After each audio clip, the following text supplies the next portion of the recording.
రాష్ట్రంలో అధికారం చేజిక్కించుకోవటమే ధ్యేయంగా టీడీపీ అడుగులు వేసింది. అలాగే అధికారాన్ని రెండోసారి నిలబెట్టుకోవడం కోసం వైసీపీ గట్టి పట్టు మీద ఉందన్న విషయం తెలిసిందే.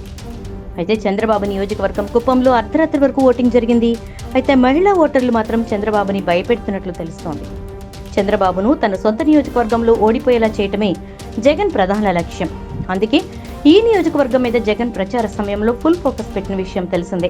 కుప్పాన్ని ఇంతవరకు ఎవరూ చేయలేని విధంగా అభివృద్ధి చేశారు.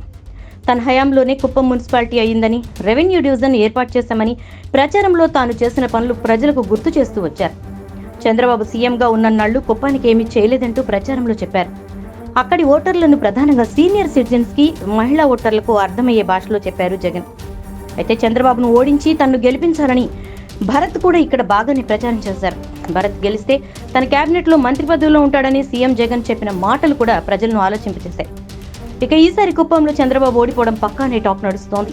జగన్ మాటలు అక్కడి ప్రజల మీద బాగానే ప్రభావం చూపినట్టుగా ఉంది. అయితే భారీ సంఖ్యలో ఉన్న మహిళా ఓటర్లను చూసిన చంద్రబాబు వీరి ఓటింగ్ అంతా ఎవరి వైపుకు వెళ్ళింది అని ఆలోచిస్తూనే పైకి సంతోషంగా తమ పార్టీనే గెలిపించబోతున్నారు మహిళా ఓటర్లు అంటూ నటిస్తున్నారు. దాంతో టీడీపీ శ్రేణులు సంతోషంగా ఉన్నాయి. దీంతో ఈసారి అసెంబ్లీ ఎన్నికల్లో తమదే గెలుపని వైసీపీ భావిస్తోంది.